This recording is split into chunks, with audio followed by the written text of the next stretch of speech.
ఇప్పుడు ఈ విద్యా కమిషన్ వద్దాం. ఎందుకంటే మీరు ఏ తరహా ఆలోచనతో ఉన్నారో తెలుసుకుందామని అనుకున్నా నేను. యెస్. అర్థమైంది నాకు. ఇప్పుడు మీరు అసలు విద్యా కమిషన్ వాళ్ళు రిపోర్ట్ ఇచ్చిర్రు గదా! అంటే ముఖ్యంగా ఈ రాష్ట్రంలో విద్యా కమిషన్ అనేటటువంటిది ముఖ్యమంత్రి గారు జనరల్‌గా విద్యాశాఖను ఎవరు కోరుకోరు. రాష్ట్రంలో మంత్రి పదవి వచ్చిన తర్వాత ఫస్టు అడిగేది నాకు ఏ శాఖ కావాలనేది. సాధ్యమైనంత వరకు ఏ ఇబ్బంది లేకుండా, చికాకులు లేకుండా, కూర్చున్న దగ్గర పనులు జరిగిపోయేటటువంటి శాఖలు కోరుకుంటారు గానీ, విద్య, వైద్యం లాంటి శాఖలు చాలా ఎక్కువ మంది కూర్చున్న దగ్గర కోరుకోరు. పనులైపోయే శాఖలేమున్నాయి? ఒకటి రెండు చెప్తారా? అంటే ఉదాహరణకు ఇప్పుడు మీరు ఏ శాఖ తీసుకున్నా, ఇప్పుడు రెవెన్యూ శాఖ ఉంది, ఆర్థిక శాఖ ఉంది. వాటికేమి ఇబ్బందులేముండయి. వచ్చింది కూడబెట్టడము, నలుగురికి పంచడం తప్ప దాంట్లో ఇబ్బందులేముండయి. కానీ అదే విద్యాశాఖ గానీ, వైద్య శాఖ గానీ, ఈరోజు వైద్య శాఖకు సంబంధించి ఎవరో బెడ్ లేకుండా కింద పడ్డారు అంటే మంత్రి పరిగెత్తాల్సొస్తది. అదేవిధంగా పలానా పాఠశాలల్లో ఉత్తీర్ణత శాతం 0 అయిందంటే దీనికి విద్యాశాఖ మంత్రి లేకపోవడమే కారణం అంటారు. లేకపోతే 10th క్లాస్ పరీక్ష పేపర్ లీక్ అయిందంటే విద్యామంత్రి రాజీనామా చేయాలంటారు. ఓకే. కాబట్టి ఇది చాలా మీరు ఆ నిర్ణయానికి వచ్చి ఇట్లా మాట్లాడుతున్నారు. నేను ఇప్పుడు ఈ మాట్లాడుతున్నా. కమిషన్ రిపోర్ట్ దగ్గర అయితే ఇక్కడ విద్యాశాఖను ముఖ్యమంత్రి గారు తన యొక్క స్వీయ పర్యవేక్షణలో ఉంచుకోవడము హోంశాఖ కూడా ఆయన దగ్గరే ఉంది. లేదు, అది వేరే విషయాలు. కానీ ఆ శాఖల గురించి ఎప్పుడు ప్రస్తావించినప్పటికీ విద్యాశాఖ గురించి నేను అన్ని శాఖలు వదులుకున్నా విద్యాశాఖను వదులుకోను అనేటటువంటిది ఒకటి ముఖ్యమంత్రి గారు మాట్లాడారు ఒక సందర్భంలో. రెండవది, విద్య అనేటటువంటిదే ఈ సమాజంలో మార్పుకు కారణమవుతుంది. ఇప్పుడు మనము భూములు పంచలేము. నేను కూడా వ్యక్తిగతంగా ముఖ్యమంత్రి గారితో మాట్లాడినప్పుడు నాతో కూడా ఈ విషయం చెప్పిండు ఆయన. ఏమని, మనము గతంలో లాగా హామీ ఇచ్చి 5 ఎకరాల భూమి పంచుతాము, లేకపోతే అందరికీ ఇండ్లు కట్టిస్తాము, లేకపోతే అందరికీ ఉద్యోగాలు కల్పిస్తాం అనేటటువంటిది ఏం చేయలేము. మనము విద్యగా అందరికీ అందించగలిగితే ఆ విద్య ద్వారా సమాజం యొక్క పరివర్తన జరిగి రాబోయేటటువంటి రోజుల్లో ఒక ఉత్తమమైనటువంటి సమాజం, దేశంలోనే అత్యున్నతమైనటువంటి స్థాయికి మనము రాష్ట్రాన్ని తీసుకుపోగలుగుతామని అన్నారు. కాబట్టి ఆ నేపథ్యంలోనే విద్యా కమిషన్ అనేటటువంటి ఒకటి వేయడం జరిగింది. దేశంలో ఏ రాష్ట్రంలో లేని విధంగా నేను ఎడ్యుకేషన్ పాలసీ ఒకటి తీసుకొస్తా అని చెప్పడం జరిగింది. సరే, ఆకునూరు మురళి గారి యొక్క నేతృత్వంలో కమిటీ వేశాం. అయితే విద్య ద్వారా మొత్తం మారుతుందా అంటే మారదు. కానీ విద్య అనేటటువంటిది ఖచ్చితంగా బేస్ అవుతుంది అనేటటువంటిది, విద్య అనేటటువంటిది ఏ అగ్రరాజ్యాల నుంచి మొదలుకొని అట్టడుగున ఉన్నటువంటి రాజ్యాల వరకు ఉచిత విద్య, ఉచిత వైద్యం అనేటటువంటిది ఆ రాజ్యం యొక్క శ్రేయోరాజ్యమైనా, సంక్షేమ రాజ్యమైనా, నువ్వు ఇంకో రకమైనటువంటి రాజ్యమైనా, పెట్టుబడిదారి రాజ్యం అమెరికా అయినా, విద్యా వైద్యం అనేటటువంటిది ఉంటుంది. ఆ నేపథ్యంలోనే ఆకునూరు మురళి గారిని ఎంపిక చేసి వారు విద్యా కమిషన్ చైర్మన్గా నియమించారు.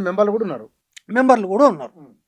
సరే, ఆకునూరు మురళి గారి యొక్క బ్యాక్గ్రౌండ్ ఏదైతే ఉందో, అంటే విద్య ద్వారానే సామాజికమైనటువంటి మార్పు జరుగుతుంది అనేటటువంటి నేపథ్యము, తర్వాత ఆయన వచ్చినటువంటి సామాజిక నేపథ్యంతో ఆయా వర్గాలకు విద్య అనేటటువంటిది అందిస్తే వాళ్ళు కూడా సమాజంలో కలవడానికి అవకాశం ఉంటుంది అనేటటువంటి అంశం కానీ, లేదు వారికి నిన్న మొన్నటి అనుభవం ఏదైతే ఈ యొక్క వైఎస్ జగన్మోహన్ రెడ్డి ప్రభుత్వంలో విద్యా సలహాదారుగా పనిచేసినటువంటి ఒక అనుభవం ఆంధ్రప్రదేశ్లో ఉండడం కానీ, ఇంగ్లీష్ విద్య పట్ల ప్రత్యేకమైనటువంటి అభిప్రాయాలు కొన్ని ఆయనకు ఉండడం కానీ, ఇవన్నీ నేపథ్యంలో ఆయన కమిటీ వేయడంలో కూడా అందరికీ కూడా ఇది ఒక మంచి పరిణామం అనేటటువంటిదే ఉంది.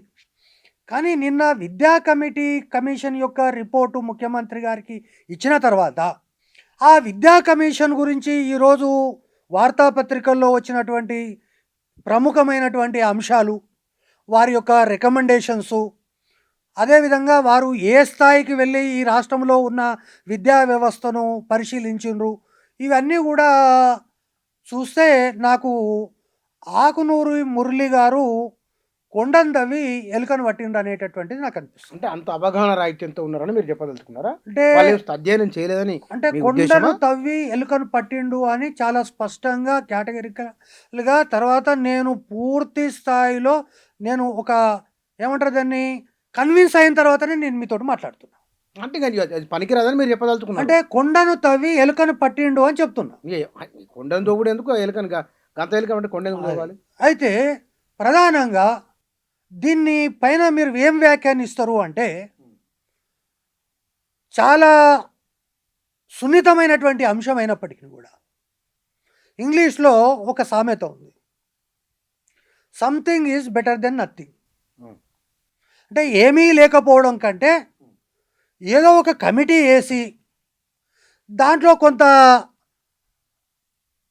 పరిశీలన చేసి ఒక 2-3 అంశాలని ప్రభుత్వం దృష్టికి తీసుకుపోవడంలో something is better than nothing అనేటటువంటి దానికి నేను అంగీకరిస్తున్నాను. అంటే దాంట్లో ప్రధానంగా విద్యకు మనం 7-8% కంటే నిధులు ఇస్తలేం. ఏమన్నాడు, 18% మరి భయపడకుండా చెప్పిండా లేకపోతే, ఎందుకంటే 20 ఎందుకు చెప్పలేదని నాకున్న సందేహం. హ్మ్. ఆయన ఎక్కడ మాట్లాడినా 20% నిధులు ఖచ్చితంగా ఇవ్వాలి, మినిమం కనీసం 20%. అనేక కమిషన్లు కూడా రాష్ట్రం వచ్చిన తర్వాత, దేశ స్వాతంత్రం తర్వాత కూడా అనేక రాష్ట్రాలు చెప్పినాయి. కానీ మరి 20% కాకుండా 18% అయినప్పటికీ కూడా something is better than nothing అన్న కదా, అవును. కనీసం 18% నిధులన్నా ఇస్తారేమో చూడాలి. తర్వాత ఈ రాష్ట్రంలో ఉండేటటువంటి సుమారు 60 లక్షల మంది విద్యార్థులు ఎవరైతే ఉన్నారో, 64 లక్షల మంది విద్యార్థులు, హ్మ్. దాంట్లో సగము ప్రభుత్వంలో ఉన్నారు, సగము ప్రైవేట్ రంగంలో ఉన్నారు.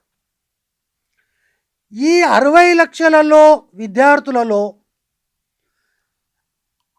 ఆ 4 లక్షల గురించి మాత్రమే ఈ యొక్క రీసెర్చ్ అంతా తిరిగింది. కానీ ఏ 4 లక్షలు?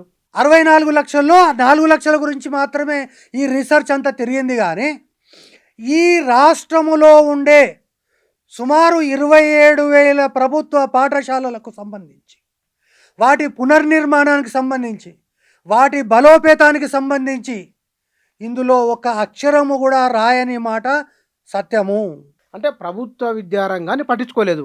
ప్రభుత్వ విద్యారంగాన్ని 27,000 పాఠశాలలు ఏవైతే ఉన్నాయో, సుమారు 30 లక్షల మంది విద్యార్థులు ఎవరైతే చదువుతున్నారో వాళ్ళ గురించి కనీసం ఒక్క సెకండ్ కూడా ఆలోచించినటువంటి పాపాన ఈ రాష్ట్ర విద్యా కమిషన్ పోలేదు. ఎందుకంటారు?